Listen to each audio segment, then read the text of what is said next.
Prime Minister Mustafa Madbouli unveiled the government's bold economic goals for the next 3 years, including a targeted growth rate of at least 5.5%. Prime Minister Madbouli highlighted a 119% increase in non-oil exports last year and projected Egypt's exports could reach $115.8 billion by 2030, creating a $10 billion trade surplus. He also outlined plans for 15 to 20% annual export growth and emphasized Egypt's growing digital economy, now worth over £267 billion. Madbouli set a goal of 30 million tourists by 2030, doubling last year's numbers.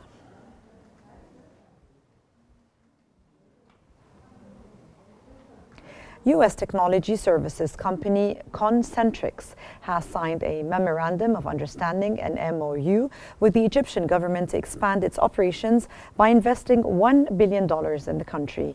The new investment is expected to create 16,000 new jobs, increasing the company's workforce in Egypt to 35,000 by 2028. The agreement aims to drive growth in Egypt's outsourcing industry by enhancing Concentrix's ability to export services while providing substantial employment opportunities. Earlier in the day, President Abdel Fattah el-Sisi met with Caldwell, commending Concentrix's expansion plans that align with the country's goal of becoming a global hub for digital services.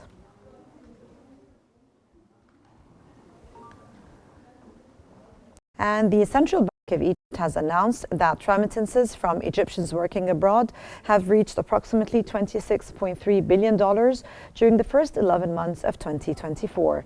The central bank attributed this increase to the bank's corrective measures in March 2024, and in November 2024, remittances surged by 65.4%, reaching approximately $2.6 billion, up from around $1.6 billion in November 2023.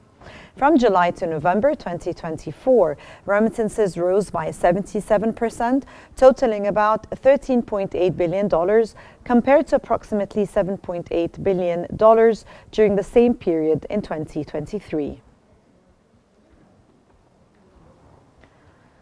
And Egypt has announced the success of drilling the exploratory well East Crystal 1 in the Gulf of Suez, amounting to about 8 million barrels, out by the Emirati Dragon Oil Company through the joint operations company GUPCO.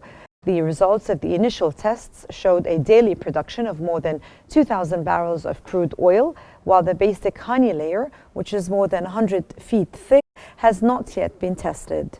GUPCO will complete the development operations of the discovery by drilling 2 additional wells, which will contribute to adding more than 5,000 barrels of crude oil per day.